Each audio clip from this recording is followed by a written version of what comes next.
stories, some improbable, some well beyond that. But the stories that will last forever are those that swirl back and forth across the border between trivia and Bethlehem, the mad and the mundane. When I think about my time in Nam, I think about this quote. It's been over a decade since I've returned, and my mind still can't comprehend the events that happened over there. That I was there, that I brought her over there, and that I lost her over there. To start off, my name is Fossie. In Nam, I was a nurse, a part of an aid station that provided basic emergency and trauma care for soldiers. West of Chulai, near the village of Bong. It was here where it all started. At the time where my war story begins, I had been in Nam at this station for about 6 months. You could say I was pretty lucky. The day started with volleyball and ended with night-long drinking sessions. I feel almost guilty talking about it, because it was as if the war was another world away. But even though I was so fortunate, I found myself miserable over the fact that I was apart from my sweetheart, Marianne Bell. We had been together since grammar school. She was my everything. My life and life plan revolved around settling down with her. That's why Eddie's little joke during one of the late nights about getting some girls overcame me. I knew it was just a joke, but the idea, just the tiniest idea that I could see my sweetheart, that I could look into her blue eyes, that I could kiss her again, it was enough for me to write a letter to Marianne and plan to get her out here. During the first week after she arrived, I felt like a new person. Our first days were spent like any other. I introduced Marianne to everyone and showed her around. Marianne was loved from the start. She made life in Nam exciting. It was as if she was the shiny new toy and I was the proud owner.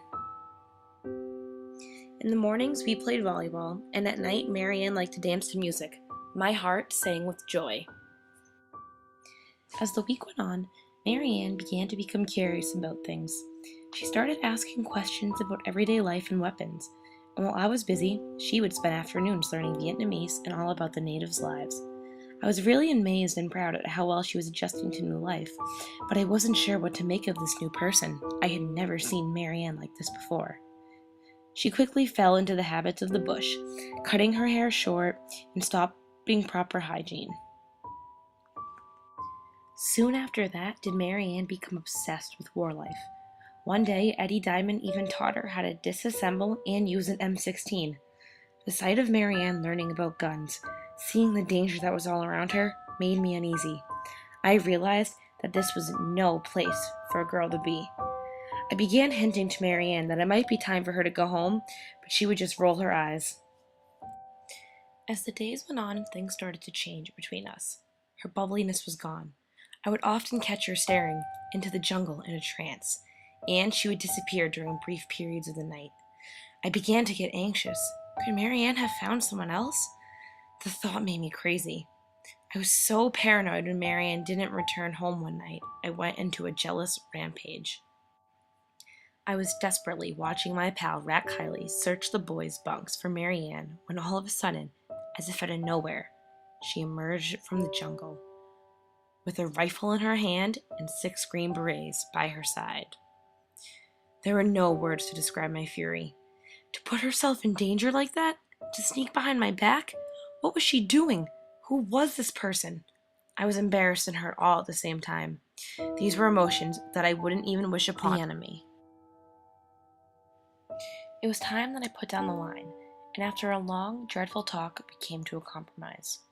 Marianne could stay for 1 more week, but no more ambushes. I also told her that when I returned from war, we could take some time to live together before we got engaged. It was a compromise, and although the images of Marianne with the green berets still haunted me, her agreement to the compromise gave me hope that there was still love for me in her heart. As Marianne entered her 3rd and final week in Vietnam, I tried to have as much fun with her as I could. I wanted to show her that we could still have fun together, that things were still the same, but I couldn't. We were happy on the outside, but crumbling from within. At night, Marianne would often sulk and sleep before I had a chance to say goodnight, and during the days, she would wander off alone.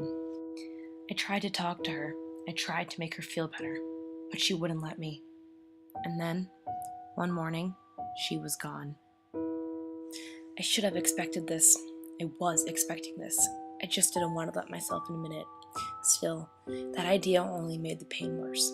I was a wreck. My throat closed up. I couldn't eat, sleep, talk, or think. I couldn't breathe. All that was on my mind was, where was my sweetheart? It felt as if 3,000 pounds was crushing my heart. It was my fault. I'm the reason why she's lost.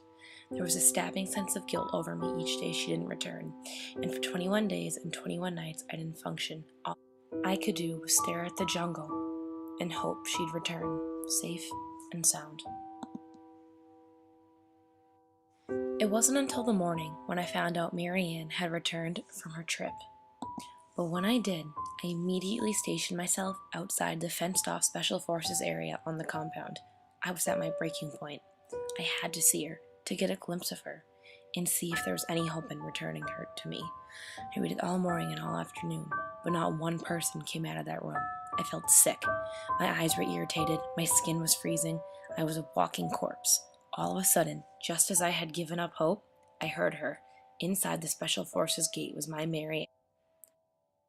The next thing I remember happening was sprinting to the door and falling on my knees. The room I was standing in was wild, unnatural, and the girl I was looking at was a savage. Marianne looked at me, but she was not Marianne. What she was wearing, the things she was saying, I couldn't look at her without wanting to cry. I didn't know what to do. I couldn't just walk out of there and leave her, but she wanted nothing to do with me. 3 weeks. All it took was 3 weeks for my sweetheart to disappear. That's what Vietnam will do to you. It takes everything that's good and pure in the world and destroys it. I left that Special Forces room carried by my friend Rat Kiley because I couldn't walk. What was I going to tell her parents? She was my responsibility, my love, my future wife.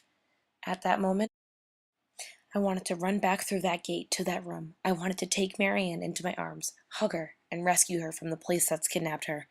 I wanted to make her realize the love we had. I wanted to save my Marianne. But she was gone, and I was alone.